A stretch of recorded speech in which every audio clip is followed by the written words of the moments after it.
Okay, so good morning, everybody. Thank you very much for joining us for this this webinar, which is just themed around the not surprising topic of surviving, which a lot of us are in that mode at the moment. But looking forward, what we can do to to revive our businesses and obviously achieve success in the future.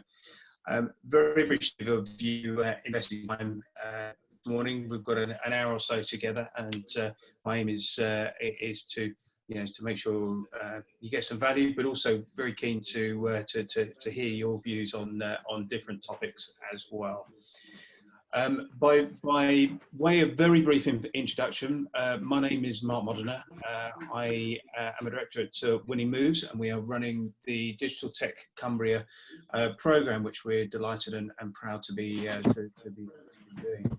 I'm joined by my colleague Kate Borman this morning, who's also part of the program delivery team. I think she's showing up as Winning Moves webinars, but behind that, there's definitely a Kate there because I've spoken to her this morning. Yeah, I'm definitely here. Great. Okay. We have a long-standing interest in personally and as a business in looking at what technology can do and how it can improve both our businesses and our lives. So there's a real sort of enthusiasm and an interest in this area, which I hope will come across through the presentation. The purpose this morning is very much to consider some of the immediate as well as long-term challenges, long-term changes that we're seeing that present challenges, but they also present opportunities. And hopefully some of the information presented will help to stimulate thinking, and start getting you to think how, I'm sure many of you have done this already, but how you can adapt your business models and to build additional resilience going into the future against the new normal that we're in. So not all examples will be directly relevant, but hopefully they're designed to get you thinking. We will cover different sectors and different trends that we're seeing. We'll also throw in a few practical tools and techniques that you can use straight away within your businesses to help introduce change and identify ways that digital technology can help. And at the end, we'll give you more information about the program and how you can get involved. Obviously, very keen we're keen to be supporting businesses, and obviously, we're keen to get you involved really. I think at the end, it's interesting doing webinars like this because there's no doubting that I think all of us have been through some tough times and obviously continue to do so, whether whether that's for businesses or in our in our sort of family and home lives. For some, there's also been opportunity. So in presenting a relatively positive outlook on the future, I don't do that by underrating the challenges, and a lot does depend on which sector you're in, what your circumstances and what have you. But there's no doubt that whenever you do have challenges and crises like we're going through, it does offer opportunities as well as sort of challenges to overcome. So and I guess it's responding to those that help us recover and thrive into the future. Just very briefly, housekeeping. We don't do much of that anymore, unlike when we're face to face. But I'll just ask you all just to stay on mute if you would. Be delighted if you share your cameras. I think it just brings things to life. It's nice to see folks, especially with a lot of us working remotely. So please do. Do that. What I'm going to do is stop at different points in the presentation to get your pick up any questions in the chat. There's a chat function you'll see which you can post questions or comments into. And as I say, it is comments, not just questions. Really interested to hear some of your experiences as well. If you do want to come in, and the other option is to raise a hand. I think that functionality is there, and I think Kate's going to keep an eye on the chat and anybody that wants to come in. But as I say, I'll stop periodically so we can take any questions as we progress through the webinar. So thank you again. I know it's an investment of time this morning. Appreciate you being here. And I'd also like to initially thank the Cumbria LEP for supporting the promotion of the webinar and supporting the program generally. I believe, Lindsay, I believe you've been able to join us this morning. I can't see anyone. I did see you come in before, so I hope you're still there. Lindsay, just you're here, lovely. Oh, that's great. Thanks, Lindsay. Well, welcome to this morning, and just like to offer the opportunity just to say a few words, if you'd like to before we kick off. Sure, no problem. Thanks, Mark, and thanks everybody for the opportunity to catch up, I guess. I think, as Mark said, we're as invested as the team are at Digital Tech Cumbria around the challenges that our community are facing at the moment, and really keen that you know that we're here to support. We work closely with Mark and Janet and the wider team, and keen that continues as things move forward. I think in a practical sense, if I can take the opportunity just to talk quickly about a couple of programs that we've got running that might be of interest to people beyond today. We have a number of advice programs that are running at the moment. One with myself is around general business advice and general planning. We have some very specific advice available for small business owners if you're interested, giving you access to an accountant and a solicitor if you had any specific business issues that you wanted to raise. And we're getting some really good examples through at the moment where people are needing that support. We've also got a couple of, a number of EU exit transition advisors that are working within the team. So if you have any questions, however silly, we've probably already heard them. We've probably got the answers for you. So again, just anything to do with the EU exit deal that impacts your business, give the team a shout. And in a broader sense, if you're looking at international trade, going forward as an opportunity for your business, again, we've now got an export manager in place, and we would love to engage with you if that's what you're thinking about. I think, as Mark says, for me, digital technologies play a massively important part in the way that we manage our way out of this pandemic. And I don't know about you guys, I'm actually quite excited to see what we're going to cover today. So thanks again for the time, Mark, and looking forward to see what's coming on the next few slides. Lovely. Thanks very much, Lindsay. Appreciate it. Well, I hope it meets expectations after that. So hopefully we've got some interesting stuff too. Thank you. Great to see you. Thanks again.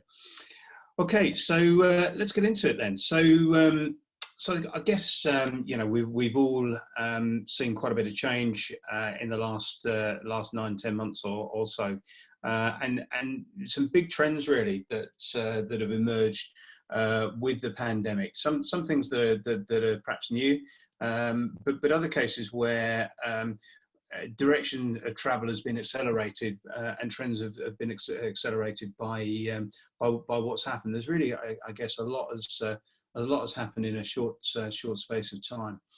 So some of the very broad big changes that we've seen include the way we work, how we spend our earnings and our money, and also where we spend it. And in highlighting these, it's just to sort of start you thinking about, and as I say, I'm sure you have thought some of these, but sort of how these affect you and your business, and ways that potentially you can capitalise. Of course, there's other things going on as well, but as I say, hopefully it'll get sort of thinking with that. So the way we work, well, one of the big ones, of course, is home working, and I guess probably the majority of us on the webinar this morning are operating from home, and that's changed a lot. Things like reducing the amount of travel that we have, but other challenges like juggling, for those that have got homeschooling children, trying to juggle those pressures and so on.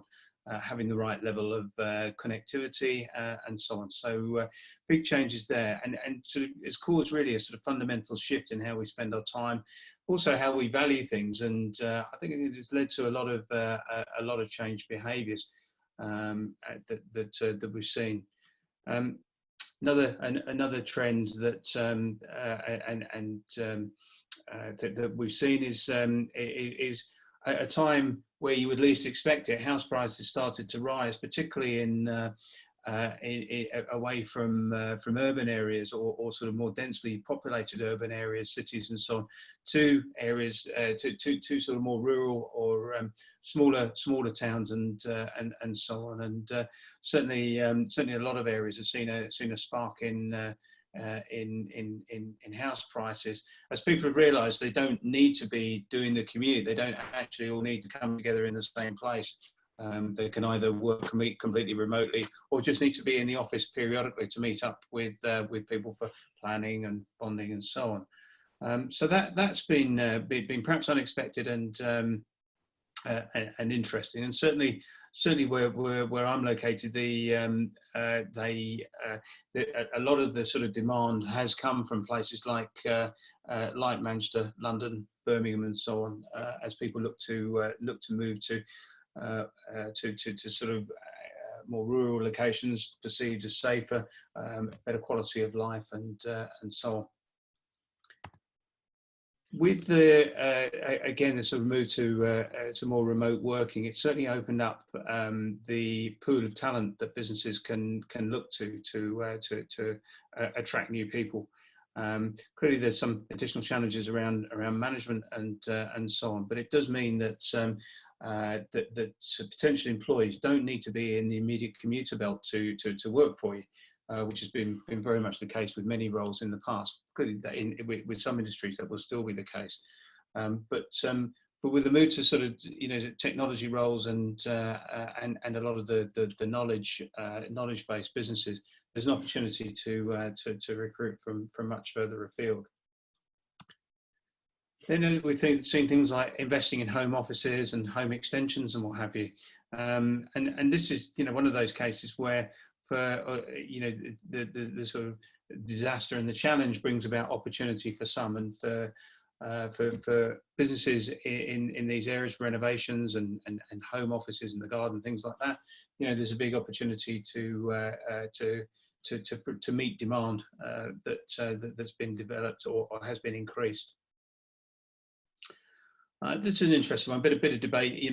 Has the current situation caused the end of the office? We've proved that we don't need to be there every day. Many businesses have worked exclusively from remote locations for the past, as I say, the past 9-10 months or so. And if it's been done in the right way and moved quickly, then you've done it fairly seamlessly. I know we've pretty much done that as a business, and it's actually worked very well and allowed us to give a lot more flexibility to our people.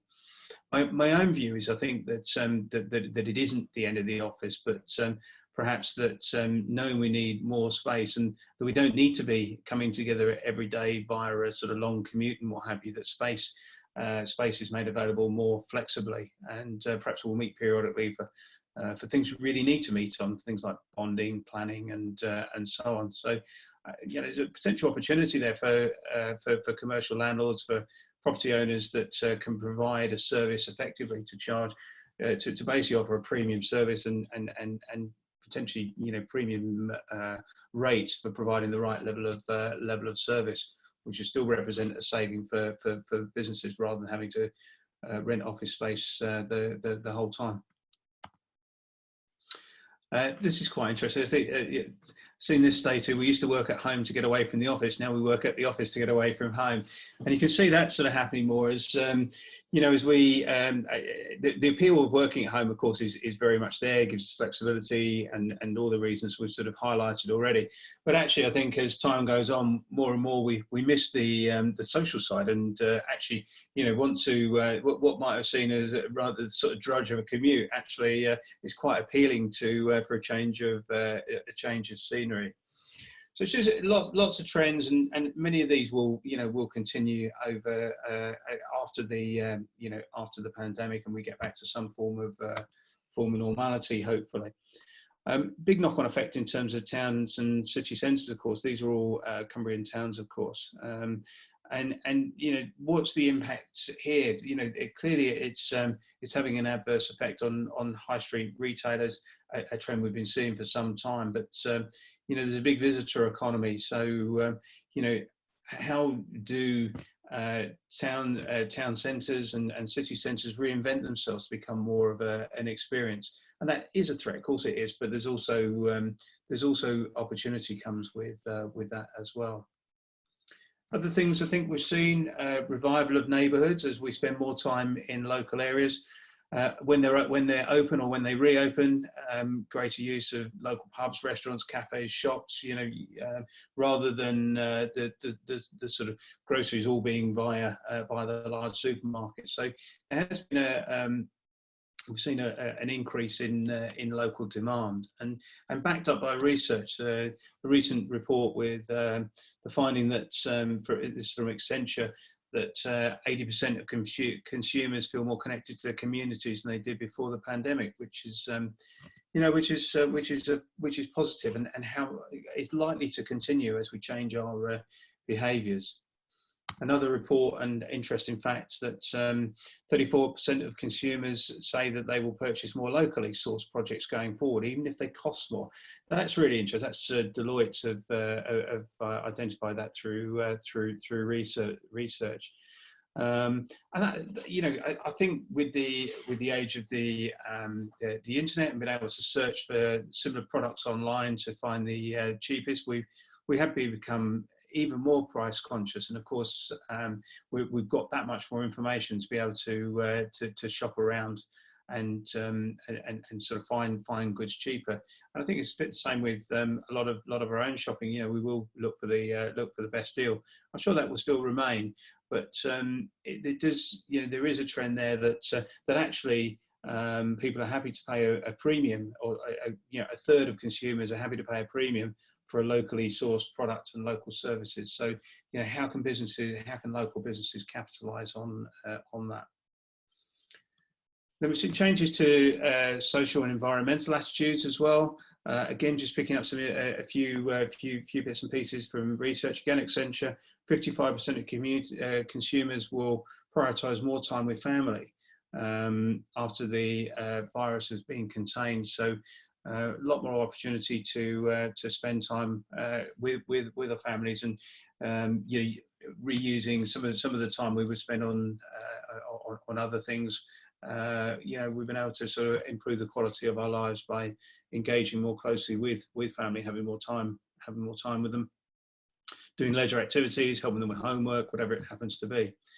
Pricewaterhouse, 69% of consumers say COVID has made them more focused on managing their mental health and well-being.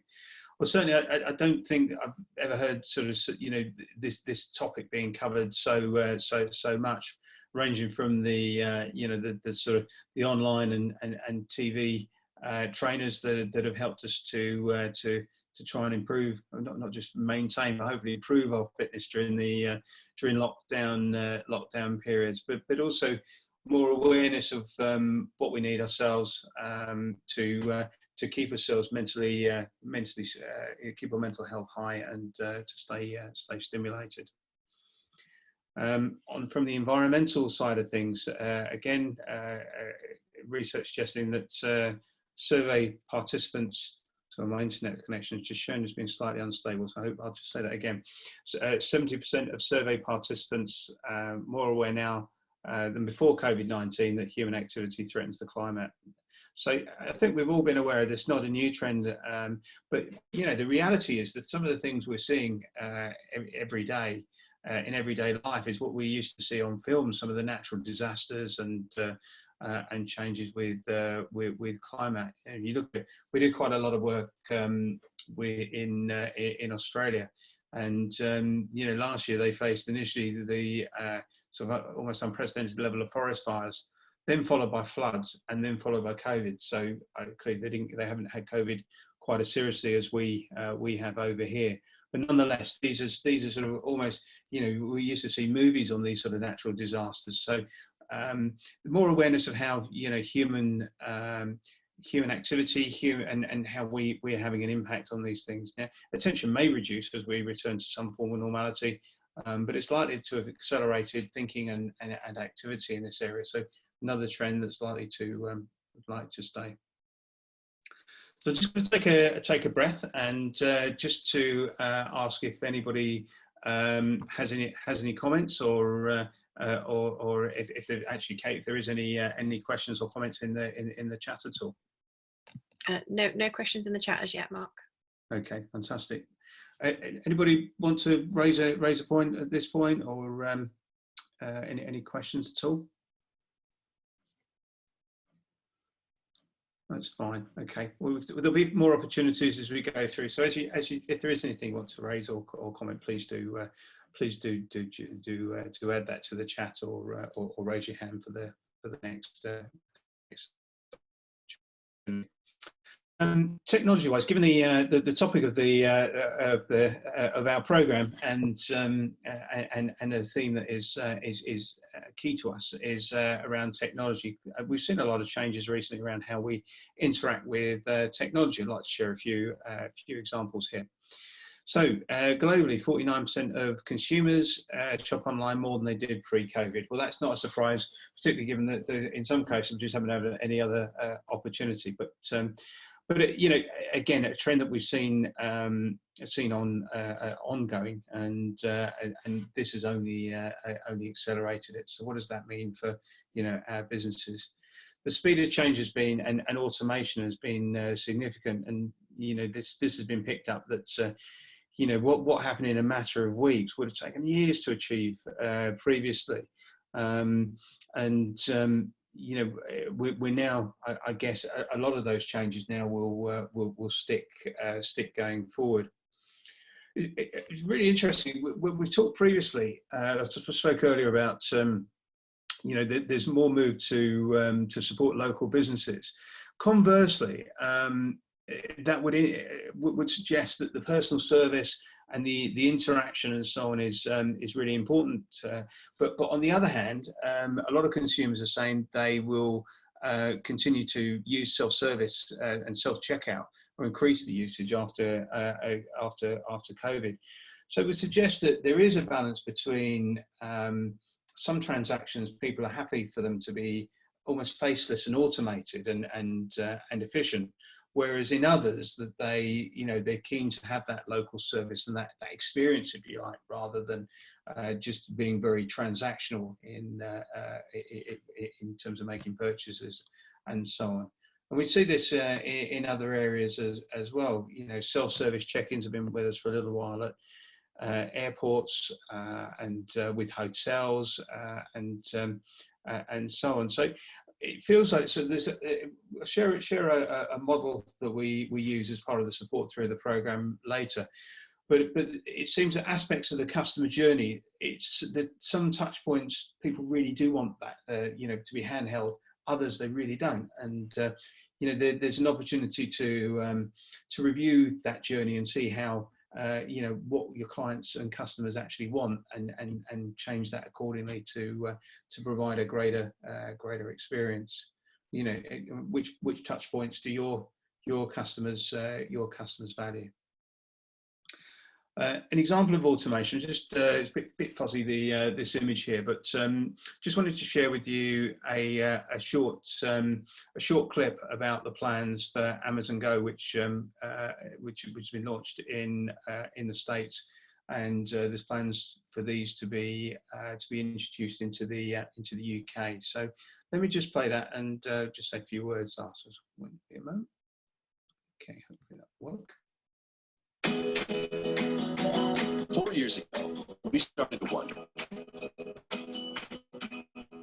shopping like if you walk into a store, grab what you want, and just go. What if we could weave the most advanced machine learning, computer vision, and AI into the very fabric of a store, so you never have to wait in line? No lines, no checkouts, no registers.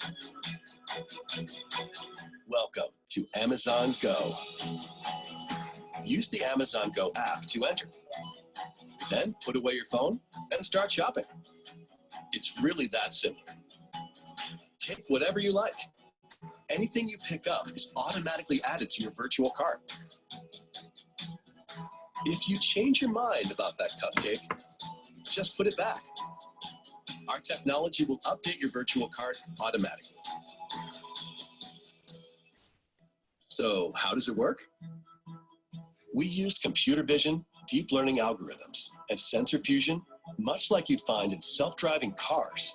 We call it Just Walk Out technology. Once you've got everything you want, you can just go. When you leave, our Just Walk Out technology adds up your virtual cart and charges your Amazon account. Your receipt is sent straight to the app, and you can keep going. Amazon Go. No lines, no checkout. No, seriously.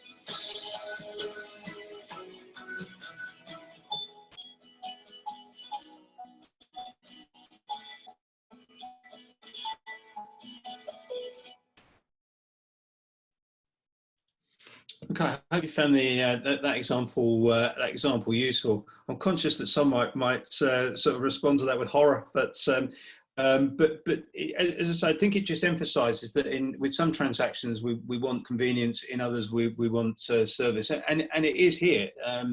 You know, the first UK store, I believe, is scheduled to be open by the end of this year, with around 30 more planned to follow. You know, I think very much sort of city centre, and town centres, but or larger town centres, but it might seem a bit obscure and actually sort of quite a long way off. But there'll also be licensing the software to others. So actually, it's likely to become more prevalent. And I guess, you know, we've all, I say, oh, actually I haven't, but we've moved to going around and scanning your items yourselves as you go around, and then just paying at the end. This is I guess a natural follow-on to that. Again, examples are presented just to get you thinking in terms of these are things that are going on. How, if at all, does that affect your business? We'll do that again. I think seeing it once is probably enough. Okay, other things that we're seeing. So before the crisis, there's been a complete reversal in terms of how GPs are seeing their patients, from 90% being seen to now 90% of practices using remote consultations. Something in the past that we thought maybe wouldn't be, you know, certainly some consultations might have been possible, but certainly not this sort of level. But to stay safe and actually with the technologies that are available, people are getting used to being seen remotely. Of course, this gives opportunities for driving efficiencies within the NHS. And then you've got things like this, a new application that's been launched for 24/7 outcare for recovering patients, which has used a combination of artificial intelligence, chatbots, and links records, essentially sort of bringing data together to provide a healthcare app and a high quality experience and monitoring system for those that are recovering, from ill health or operations and so on.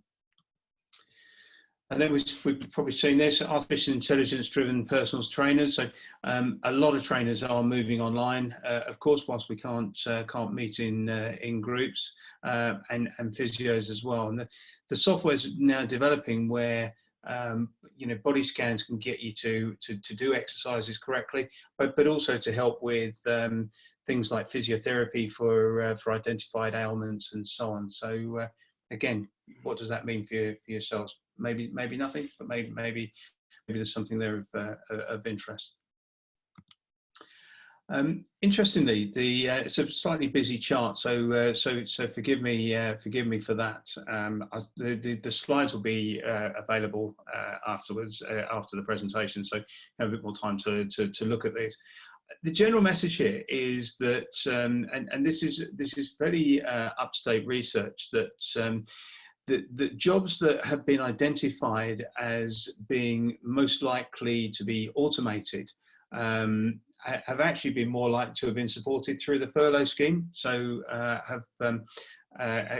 folks, people in those roles are more likely to have been furloughed on average than other roles. so and also there's some roles which have had very high demand through the pandemic, like delivery drivers, where again those sort of roles potentially are likely to be automated in the future with things like autonomous vehicles, drones that are being tested, and so on. I think the challenge for us is as those sort of roles and tasks become automated, is to continue to grow. So develop high value jobs where the sort of are less susceptible to automation, and add greater value to the businesses we work in. But there really is a lot of joining up around this, things like, and what may be more will continue to grow, things like, robots interacting with a video doorbell to deliver parcels and items and so on. So lots of things like that happening, which which could have a big impact on our businesses. So again, just going to take a moment to take any questions or comments anybody wants to make at this point. Open the floor to yourselves. Kate, again, anything in the chat at all? Sorry, no, they're all very quiet today. Okay, that's fine. That's fine. Okay. All right. There's no. Mark, it's Lindsay from the LEP here. I think. Hi, Lindsay. I think for me, one of the I think probably the most important thing, and people are doing anyway, is knowing your customer, knowing the industry that you're working in, the kind of client that you're trying to reach, and being able to adapt those needs to, like you were saying before, about balancing that kind of community engagement with some of the digital technologies that are available, and that you get that bit right, then, you're in a really good position. Yeah, absolutely. Yeah. No, totally agree. I think one other thing that comes to mind in terms of you mentioning that is there is a danger of trying to, almost seeing that, well, two things really. One, that everything digital is fantastic, because I think it does need challenge. Is it right for me? Is it right for my customers? And also what sort of speed you move forward at as well. So, I think in many cases you can't just do everything at once, particularly if you're an established business, and it's picking and choosing and almost creating a bit of a plan, a bit of a roadmap or whatever to the future. So, right, okay, this is the most important. This is what we'll work on now. But sort of, sort of getting the help to do that as well, because it can seem quite daunting. But you're right. Is ultimately what will your customers respond to well, and is there a sort of a bit of an education process where you need to take them with you over a period of time, perhaps? I think one of the things I saw recently, which really resonated with me, was it's not about something like, it's not about building a digital strategy. It's about building a business strategy that takes account of those digital technologies, and actually it isn't. Don't just buy stuff because it feels like you should, or it's a gimmick or whatever. Actually think about what's the business journey that you're on, and then look at what's happening in the world around you, and use technology in a positive way in that sense to help with that journey. Yeah, I totally agree. It's a tool to do things better, isn't it? It's to help, but it isn't the end. It's a means to an end rather than the end in its own right. Yeah. Great point. Thanks very much, Lindsay. Appreciate that. Okay. If there's nobody else at this point, I shall move on, and be other opportunities as we go through. Okay, so it's quite interesting in terms of economy pre-COVID. So again, forgive the sort of the slightly busy graph, but essentially what it's trying to look and say is that as a country and as an economy, we do have a challenge with productivity, and that's essentially the value that each of our employees adds to the economy, and there's various ways of calculating that. I think pre-COVID there was only a small number of businesses that were sort of really sort of showing large value. I just got my pointer on there. So generally, that the productivity we've measured here is on the basis of turnover, so sales per employee, and you can see that there's a big spike of this is the density of businesses. There's a big spike of businesses in the UK that the sales per employee are actually pretty low. So you know that's be a lot of a lot of those have been proved to be sort of micro businesses. But then as you start getting to the areas where the turnover is that much higher, the number does level off a lot. With exporting businesses, that is actually less. So exporting businesses tend to have a greater number of sort of more highly productive businesses. So what does that mean? Well, you know, there's a question of whether, you know, COVID can provide a bit of a jolt to our productivity, because we've had to go through a process of automating certain things, parts of what we do, using different applications and different digital technologies. We've already sort of taken a bigger stride, if you like, towards that idea of using automation effectively, whilst continuing to add value through our people. And we think that, you know, there's an opportunity there to do that, and by doing so, you know, whether you've ambitions to sort of to really grow your business significantly, or more that you're happy with pretty much how it is, and more modest growth and sort of looking for efficiencies. Whichever way you look at it, there's an opportunity to harness technologies to improve. And what we're starting to see, what's starting to emerge is that with a lot of businesses have had to what's been termed pivot their offer. So essentially, sort of diversify and do other stuff in layman's terms, and it means that they've now got new sort of different income streams, different services and products that they might not have been offering before. Now, ones we've all seen that are fairly, you know, that have been fairly sort of clear have been things like restaurants offering takeaways. I suppose that's a sort of very easy example, but there's a lot out there, and of course there's opportunities for businesses that have started doing new things to continue doing that once the old demand returns. So by having innovated and developed their offer, maybe changed how they deliver their products and service, it means that they've got more strings to their bow, which hopefully offers them a chance to be even more resilient as we go forward. But also gives a big opportunity for growth. So those businesses will have the benefit of the new innovations as well as what they've done in the past. So that idea of sort of enhancing, adding to the offer at this moment to what might seem like to just keep going to survive, actually, as we move forward and start to recover, then that will really help them to thrive into the future. The model is designed just to enable you to sort of plot your customer journey and what are your physical and digital touch points, and actually then challenge that in terms of what will give what does your customer actually want, and which of those touch points they value most. And it's going through the Digital Tech Cumbria program, we can sort of facilitate that with you to help. But it's a neat little model just to think about how you interact with your customers through the customer journey.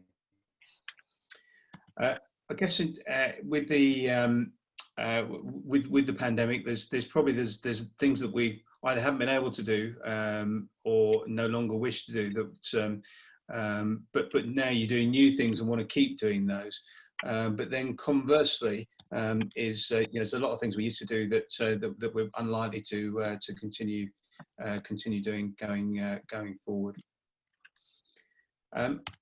Given that I've just lost a few minutes there, I won't stop now unless there's anything in the chat or any hands raised, Kate, at all at the moment. No, Mark. No. No, okay, brilliant. I'll push on a bit then.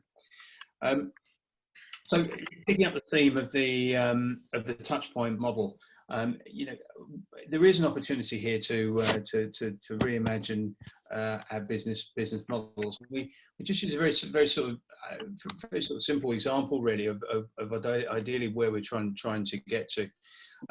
The box here, the box here is just saying, if you look at the demand and supply for your for a product, in this sort of zone here where the supply, so the competition is very high and demand is low, is clearly an area that that we not want our businesses to be in. And the danger is, by being there, we've got to keep adding more and more value, but lowering the price just to keep going. And I guess always remember somebody saying that only one can be the cheapest in the marketplace. Everybody else has got to innovate, and I think that's right. Now, innovate, is a bit of a buzzword, but certainly being different and thinking about sort of presenting your business differently is key. Because in an ideal world, this is where we want to be, in an area where there's lower competition and high demand, where we can provide higher value-added services at better returns and so on. So that's sort of, I think a general aim, but this is where I think technology can help in terms of helping to differentiate as well as generate those efficiencies, and ideally, develop scalable models that revenue rises, but operating costs remain more level. So there's more efficient ways of delivering services to generate increased profits and so on. Now, again, just going to touch very briefly on a model. We developed this digital transformation model, which we use with the support we provide, and the aim of it is to it provides an overview of digital technology within organisations, all of the key areas. So I think, if I just ask you, just check if you're muted, please. Sorry, it's just I think somebody might just, it came off mute just then. The thinking behind this is that at the top we've got leadership, the management of the business, and that counts whether you're a sole trader, up to quite a large limited company. How does the leadership embed strategy and culture of digital adoption within the organisation? It's very hard to think these days of businesses that really sort of really grown and scaled that haven't adopted digital in some shape or form. The middle bit is around the customer journey, which we just touched upon. So how do we attract businesses? How do we use digital technology within the product and service, the value proposition that we offer? And then there's how we deliver it. So the processes within the organisation, but the level of relevant digital skills, how we use technology to collaborate through supply chains and with customers and so on. And then lastly, the value protection element. So how do we protect the business from cyber attacks? Very soberingly, research suggests that as a small business or small and medium-sized business, we're more likely to be hacked than not at some point. So that is a real, current and very real threat. But it's also protecting. We also look at protecting finance. So how can we use automation, some of the applications out there to manage finance more effectively and efficiently to protect the ongoing livelihood of the business. Now, I'm not going to go through all of these in detail because of time, but we'll share the slides afterwards. But just sort of questions, just pull together some questions really you might want to think about in terms of challenging after the webinar. Things like how can you go about, how can you reimagine your business model? What does the next 6 months look like? And it is very difficult to plan because of because of what's happening. But for the things you can control, because we can't control everything, but what you can control, what is the strategy and plan going forward? What's your vision? What does the business look like in a post-COVID world? What's your aspirations? And how are you going to engage and communicate with your employees and partners on an ongoing basis? Again, this is all with with a digital lens, but also a non-digital, because at the end, the important thing is about the business and what's right for each individual organisation. For value creation, so what changes to your product and service might you make to cater for some of the changing attitudes and trends, but there are plenty of others, but some we've looked at this morning. How can you use digital technology to enhance your products and services, and how can you sustain that new demand when your core demand returns? Are there customer groups and markets that will benefit from your products and services? And it's also, when demand returns, how can you sort of steal a march on the competition really to capture greater market share? From a delivery point of view, what opportunities are there to automate processes? How can you get the right balance between digital and physical touchpoints? I think picking up on the point you said, you mentioned, Lindsay, as well, that it is about the business and what the customers want. So what is that right balance to deliver an optimum service? And that will change over time. And how do you find the right people? So how can you access talent that you couldn't before? Finally, the value protection. So, how can you manage your finances and keep tight control of working capital? There's some fantastic apps like Xero and QuickBooks and so on out there at the moment, which puts the control in the hands of the business. If you are continuing with more remote teams, how do you manage the ongoing performance and growing that team? And of course, how you protect employees from scammers targeting home workers, which very sadly there's been an increase of since this all began. Okay, again, I'll just ask Kate, any sort of questions or any hands raised in the chat at this moment? Sorry, no. No, okay, that's absolutely fine. There'll be, I think, a final opportunity at the end. So hopefully that's given some food for thought in terms of and useful to sort of generate some fresh thoughts with about your own businesses. I just want to would just like to finish up by sharing some details about the support that's available through Digital Tech Cumbria, and sort of some of the reasons you might wish to get involved, and how it can help you.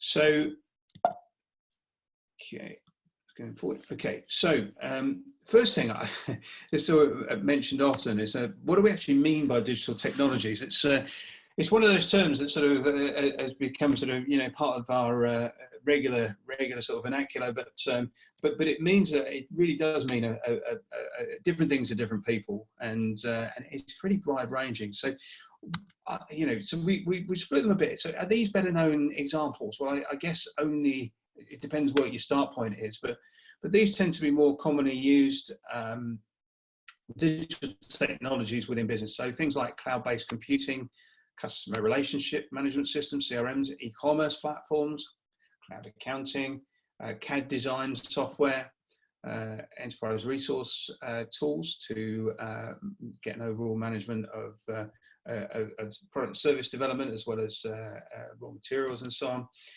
Social media, of course, the marketing side of things, cybersecurity, and so on. Now, as I say, they are better known depending on where you're coming from, but they're certainly more commonly used. And I guess a lot of the support we provide within Digital Tech Cumbria does focus on those areas, so more commonly known. But we also do help in other areas. Some of these, what I've termed lesser known examples. So things like artificial intelligence and machine learning, data analytics, big data and so on, marketing automation, robotics, the Internet of Things, so things like wearable technologies and so on, virtual, augmented and mixed reality. So some really nice examples. We sometimes use an example as an Australian wine provider that you can, if you've got the app on your phone, you can hover on the label, and they based it around convicts leaving the UK, going to Australia, and telling the individual stories, which comes to life. Quite nice value added, which for many will seem light years away, but actually, the technology is there to do these things a lot easier than you might think. It provides a nice differentiator. blockchain, and so on. So so again, even to into myself, some of those are less familiar than others. And for some of you, these things will be familiar. And as I say, it depends on your start point. What I would say is that we have a service and a team that is has sort of knowledge in all of these areas. Perhaps, as I say, leaning more towards the better known technologies, but certainly certainly sort of awareness and can assist with these areas as well. What does it all mean? It's all technical talk and different examples there. Ultimately, it's about it's about how we can help your businesses. So it is about helping you to get and keep customers. That's what the focus of this program is about. It's also helping you to generate more sales. It's about helping to keep you safe. It's about flexibility, this ability to work anywhere. To say the thought of being on a beach with the sun beating down does seem very, very appealing, perhaps even more so than ever at the moment. But yeah, just to make it's more about, I guess, remote working, but doing it effectively and doing it safely, and things like helping to recruit further afield, so beyond as I say the commuter belt. So they're the things. They're the very practical day-to-day things that this program is designed to do. And it does it in a way that that it ensures that one size doesn't fit all, because we are all different. So it is absolutely not a sort of predetermined solution which we bring in and look for the problem, as sometimes happens. We'll work with you to understand your business as well as your level of digital maturity, and we'll look to work with you to develop plans that will work for you. There's no allegiance to any particular vendors, no allegiance to any particular type of technology. It is completely independent and aim to provide a service that gives you the greatest return on your time and any financial investment you need to make in these things.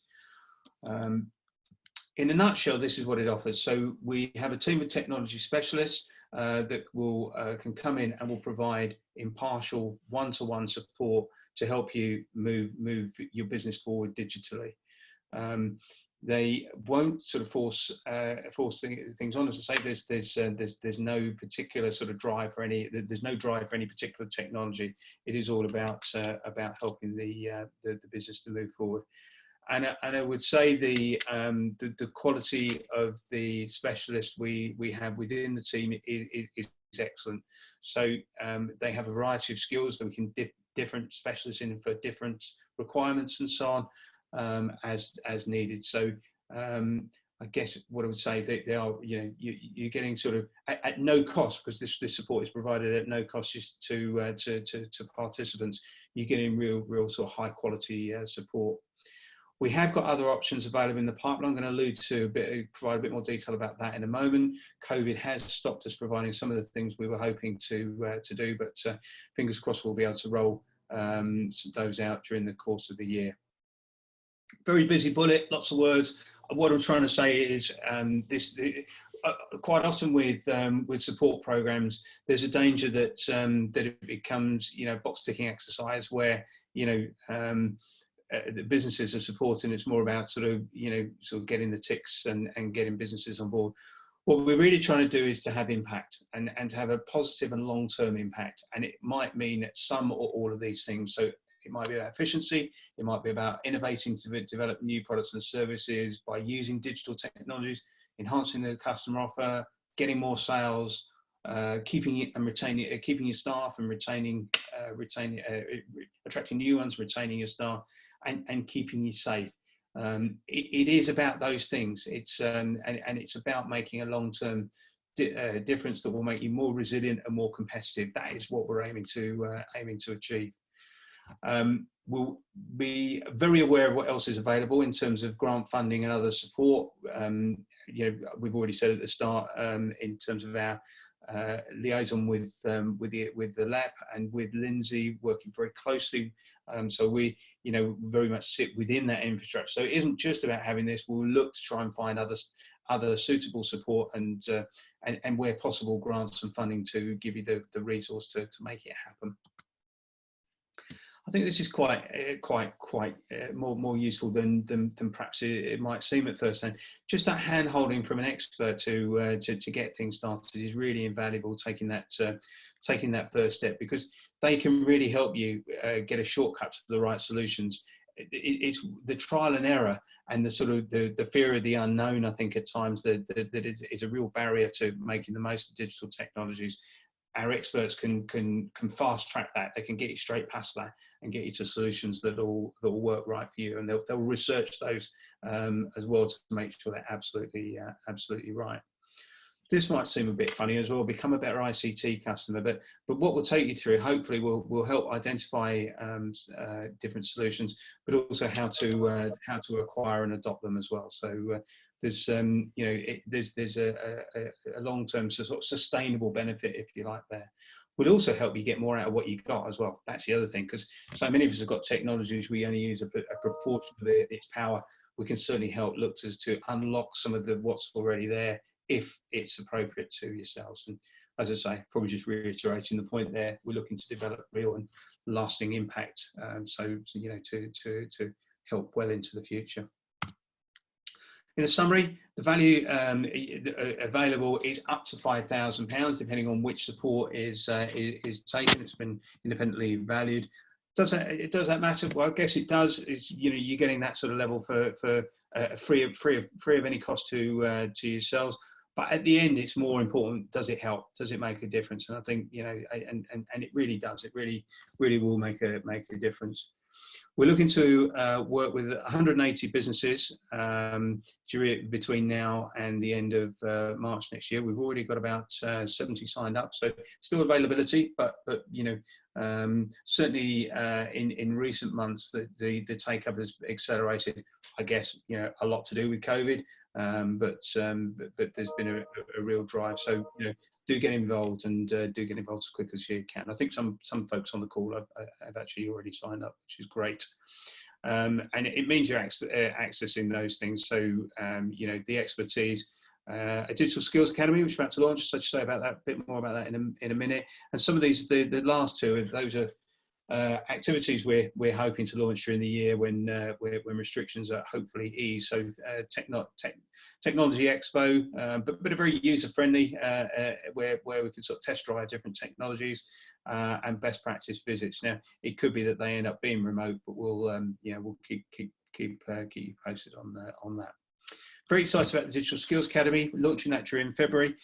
6 initial topics topic areas to work with. So sales through online platforms, you can see there, marketing, cybersecurity, moving to the cloud, automating tasks, simple and repetitive tasks to increase productivity and efficiency, and innovation one around new product development. So identifying where, particularly with a part of the digital technology hat on, where what sort of potential new products and services are available that could be launched. So watch this space. As I say, the first couple of topics will be launched in February.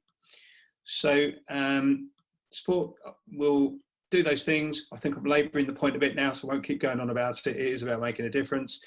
There is no cost. And it is exclusively available to SMEs in Cumbria, so in the whole of the whole of the county. And some of you may be aware of European Regional Development Funds. Clearly, with our recent sort of final exit from the union, that will run out at some point. But the programs will continue to operate for the next couple of years at least, whilst the UK government looks at alternative options. So, but it does come with certain rules. So there's a little bit of paperwork, but also some rules around sectors and so on. What has happened is there's been a big relaxation around who we can work with, which is great, and that is in recognition of the pandemic. So there's if you want to get involved, there's a good chance you'll be eligible to do so. But it is business side, has to be what's small to medium sized enterprises, and that means less than 250 employees, and certain rules around turnover and balance sheet value. But the vast majority of businesses qualify for this on the basis of turnover balance sheet size. So so do get in touch. We have a portal that we're using. You can express your interest there, but you can also email us on that address as well. And we do have a dedicated number as well to make to contact us on. So apologies for the technical challenges that we face, which is certain irony there, but appreciate everybody's patience. And as I say, I know it's an investment of time to join us for the hour or so we've spent together, but so it's very appreciated. But I hope it's been valuable. We do have just a small satisfaction poll that we normally run. Kate, if I could ask you maybe just to launch that, you should be able to see that on your screens in a minute. If you'd be good enough just to respond to that, to give us an idea, obviously, how you found it and what we could do differently and better going forward. So thank you for your time. I said there was a final opportunity to receive comments and questions and what have you. So, again, happy to open the floor to yourselves. And any hands or anything in the chat, Kate? Yeah. Rosie's interested in finding out about a list of our experts, specialist expertise, so areas that they're all involved in. Okay, yeah, we can certainly do that. Funny enough, we're actually we're just doing an updating exercise on that at the moment, which we've done that previously. So, Kate, if you have to take her details, we should have that completed by Tuesday next week. So we can certainly share. Might be quite a list, but we'll try and sort of refine it a bit to make it useful. So yeah, but more than happy to do that. That Okay, happy to open the floor if anybody wants to unmute and add any questions or any comments. More than happy to receive those. Mark, it's Lindsay at the left again. Sorry. Hi, Lindsay. I can't shut up. I just wanted to say thanks. I thought it was really helpful, actually. I think a couple of things for me. I found the questions that you sort of worked through over a couple of slides really great. Really great set for, I think, for business owners just to sit and work through and reflect on themselves before they actually engage with an advisor, so they're kind of starting to think about what their opportunities might be. And I thought those two slides that have the examples are really useful and something that I'll be using going forward. I think for me, there's almost two things in my head. One is business owners probably don't realise how much technology they already use, and maybe need almost a pat on the back sometimes to think, you know what, you are actually doing stuff already, but where are the opportunities to make more use of those technologies and create efficiency in what they're already doing, as well as then starting to think about actually what are our next steps then. So what else could we be looking at in relation to that customer journey? So yeah, a couple of really good tools I think are great for me in my job, and I'll certainly be sharing with some of my contacts. I think they're fab. Thank you. That's brilliant. Thanks, Lindsay. No, thanks for the feedback. That's great. I totally agree with that as well. It's some of the technologies have become so embedded in what we do. I mean, things like some of the Microsoft tools and what have you. People no longer almost consider them technology because they're just so commonly used. And there is a lot of stuff like that. And people adopt things without necessarily thinking about it as technology. So yeah, I totally agree with that. And a pat on the back is appropriate, because there's a lot of things bombarding us all, isn't there? Messages and different technologies and different challenges, and even more so in the current situation. So yeah, it is. It's definitely a positive and worthy of recognition, I think. I think it's trying to manage the overwhelm sometimes, isn't it? If you can reflect on what you've actually done and what you've achieved, it almost makes the next steps that bit easier, because you can do it. Particularly if you've got those experts now on hand that can help you through some of those more technical stuff. And why wouldn't you? Yeah, absolutely. Yeah. No, totally. I'm biased, of course, but yes, I totally, I do agree. It's it is, and I think they're good quality as well. They really do know their onions, as it were. So yeah, having somebody like that can come in and really give you sort of a hand and help, I think is invaluable for sure. Yeah. Yeah, I would say for me it's been great on two fronts, because I kind of came to this with two hats. I very foolishly went self-employed just over a year ago. So I've kind of fallen in between the stools for any support. But I'm trying to get an online training and consultancy business off the ground. But I'm also doing a small amount of consultancy with a company in Lancaster about the Internet of Things and how that can be used in rural areas. So for me, this has been, it's been really useful. Yeah. Oh, thanks, Tom. Now, yeah, no, it's timing wise, that's something. It's a little unfortunate to say the least, but but it sounds like you're doing some really interesting stuff. And yeah, being able to go online, of course, you know, it's stating the obvious that you've obviously been thinking about this, but it just gives you that extra reach, doesn't it, potentially? Well, yeah, I mean, for me, it's been really interesting, because traditionally you'd see yourself in Penrith or in any rural area as being disadvantaged. And I think you made a really good point when you kicked this off, talking about how much COVID has achieved. And I don't wish that to sound glib, but I mean, how much COVID has achieved in terms of forcing things online. It's certainly done for the, I mean, I worked 5 years in the NHS, and it's done for the NHS what the NHS itself couldn't do in 20 years. Mm. And it's kind of leveled the playing field I think, for businesses in rural areas. You know, I guess that maybe sounds overly positive to say that every cloud has a silver lining, because the cloud is very much still with us. But I think it has provided that opportunity to say, right, okay, if we are going to go online, then actually the playing field is now a whole lot more level than it was before. Yeah, absolutely. Yeah, no, totally agree. And I think you're absolutely right. You kind of, in some ways, almost feel a bit guilty, almost taking a bit of a positive sort of slant on things. But actually, we've got to be, haven't we, really? And you know, things do go on, and we probably all face challenges in terms of things like family or friends being ill or what have you, and struggles with businesses, but ultimately, you know, you take the positives where you can, I think, and I do agree, Tom. I think that's definitely one of them.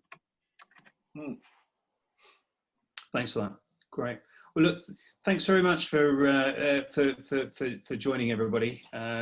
Really appreciate you investing the time, as I said at the beginning. We'd love to get you involved. If you're not already involved in the program, we'd love to get you involved and to help. So please do reach out. Otherwise, please do keep an eye open for future webinars and things that we're doing, and we look forward to seeing you again very soon. Fabulous. Cheers. Thanks, everybody. Thank you.